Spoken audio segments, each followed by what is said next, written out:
Our timeline offers a brief look at the history of the Philippines and how wars, political events, and cultural mingling continue to influence Filipino cooking and flavors. We source the information from all over the internet and may have left some holes in our timeline. If you find that to be the case, please do let us know. We are happy to add or edit any data points to make this a more accurate and holistic representation of history of the Philippines.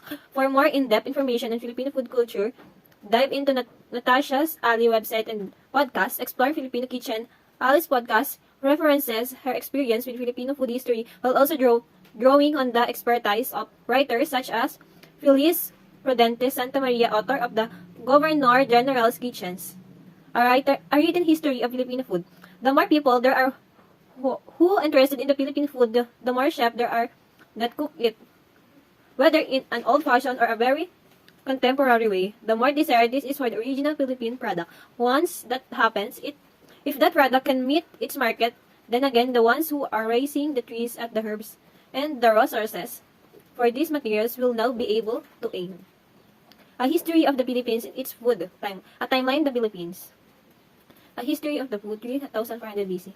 The earliest evidence of rice in the Philippines was found in the Cagayan Valley. Rice was brought to the Philippines during an Indo-Malaysia, Chinese, and Vietnamese wave of migration.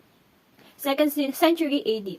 The Chinese were the first to trade with the Philippines, which they called mal at the time. China introduced the Philippines to soy sauce, fish sauce, and the method of stir-frying. This led to the birth of many Filipino-Chinese dishes such as pancit, lumpia, siopaw, and siomai. 11,000 AD. The Philippines began trading with India, Thailand, and Japan. This led to the creation of many new Filipino dishes with spices and flavors from around the world. March 16, 1521, Ferdinand Magellan landed and coined the Islas de Poniente.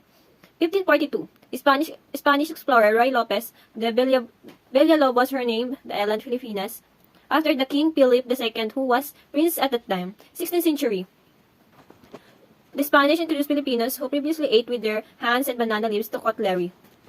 That's it.